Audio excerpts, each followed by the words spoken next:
What's up, guys? I recently uploaded a video where we talked about narrowing the front bumpers on my 67 Nova, and frankly pretty much any car in general for that matter. And we talked about how there's this great big gap right here between the bumper and the front fender. And over here on the driver's side of the car, you can see that I had narrowed it up and basically made this gap right here an awful lot tighter. Well, I recently performed that same service on the back of the car, and it was much more involved. I actually ended up having to create like this recessed area here into the quarter panel so that at the end of the day, that bumper, you can see there, had to, kind of inset into the car. This was a much more involved process performing that for the rear of the car, so I just wanted to make a quick video and show you guys a few of the things that I learned that, can be trouble spots that may help other people performing the same task. The first big thing that I learned in doing this is that you've really got to identify what are your constants in this equation. And what I mean by that is, what does your bumper have to work around? And in my case, I wanted to be absolutely certain that the spacing in between my bumper and my tail lights was accurate on both sides, and it was going to be the same on both sides.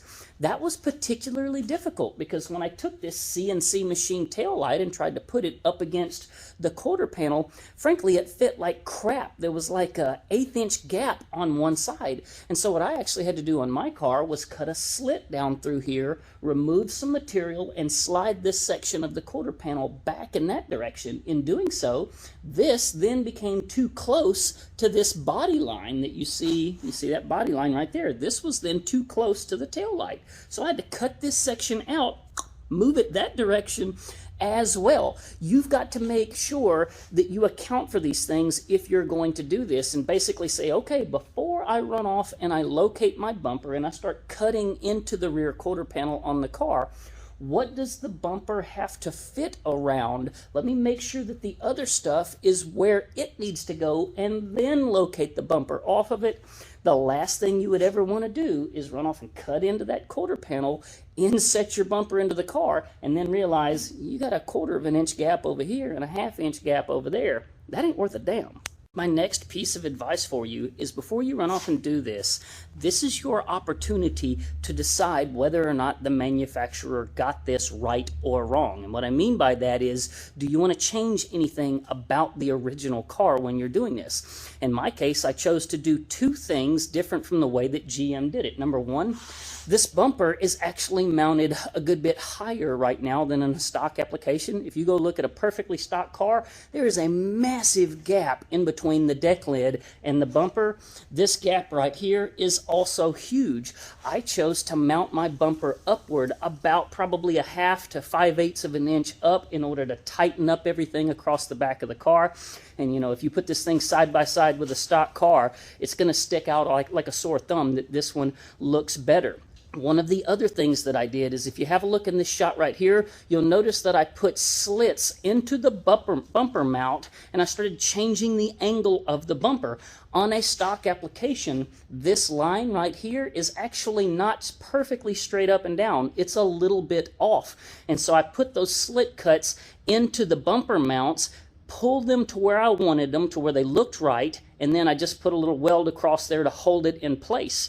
Now, one of the things I want to share with you is, if you'll notice that there's a little bitty red line drawn right there. You can see that red line. I found it to be rather difficult to get an absolute perfect red line drawn on that quarter panel. You can't use a plumb bob because this surface is not even close to being vertical. It kind of slants inward. So I used my little laser that you see on the floor right there to draw a nice red line on here. And at the end of the day, that gives me a perfect little thing, to make a mark on, going right down the side of the quarter panel, so that I can make a perfectly vertical mark and ultimately cut on this thing to bring this bumper back to where, frankly, it just looks more aesthetically pleasing.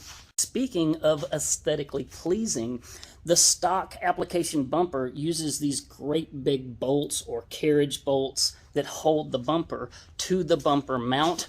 I chose not to do that. The front bumper hasn't been done yet. If you'll notice, looking at my bumper here on the back of the car, they're gone. I completely did away with those. You can see in this shot right here how I welded that hole up, and then on the outside of the car, I just finished them down with a grinder. At the end of the day, I'm going to be using some powder coatable body filler, Alvin Lab Metal they call it. Get this thing slicked up really nicely, blasted down, and then I will end up ultimately powder coating it gloss black, and so you won't see where those great big bolts used to be in the bumper. Since obviously your bumper is no longer going to bolt to your brackets, it does mean you're going to have to weld the bracket to the back of the bumper, as you can see in this shot.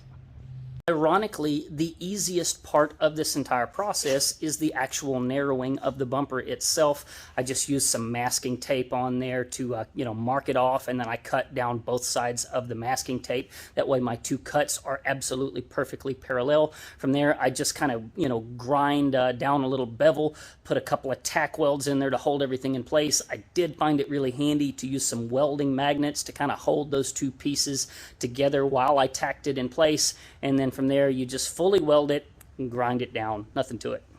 The hardest part of this entire process is ultimately cutting into the body of the car and getting that recessed area just perfect where it actually matches the bumper. I'm looking here at the front of the car in an area that hasn't had any work done to it yet.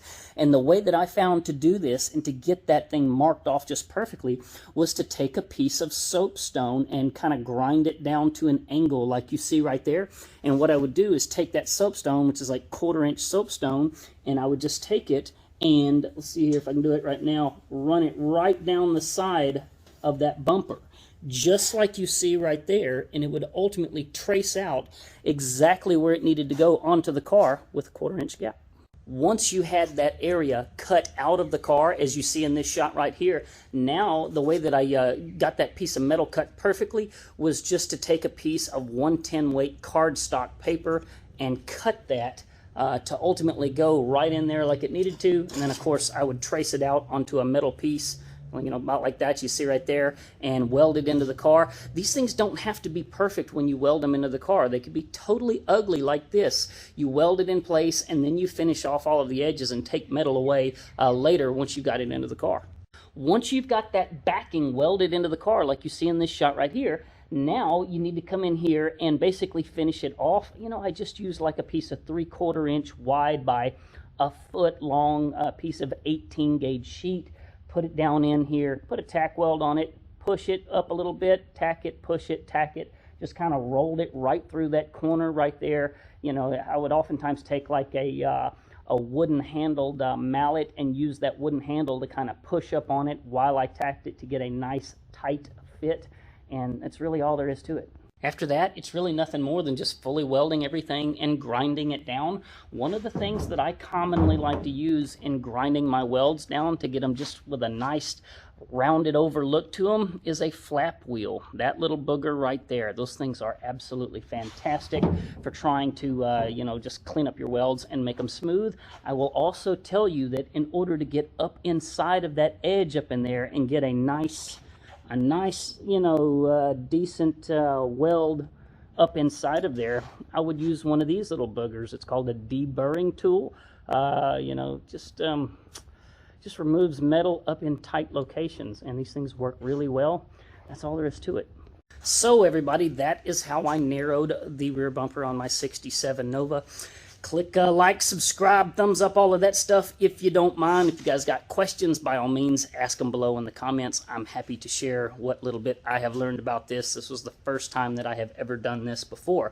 So in the end of this video, I'm going to end my video a way that I have never ended one of them before, and I'm going to reveal all of my sources. What I mean by that is when I get ready to do a job like this, I scour the internet, finding photos where other people have done this same job. I save them all to a folder, and I'll go back and I'll look at that stuff over and over again, trying to see who did it this way, that way, what the best was from this guy's perspective and that guy's perspective, and so forth. And at the end of the day, I will take the method from several different fabricators and ultimately combine them into what you end up seeing here behind me. So without further ado, here is the end of my video. And I'm just going to share with you guys all of the other photos that may come in handy to you if you're going to perform this job. I hope so. Y'all have a good one and take care.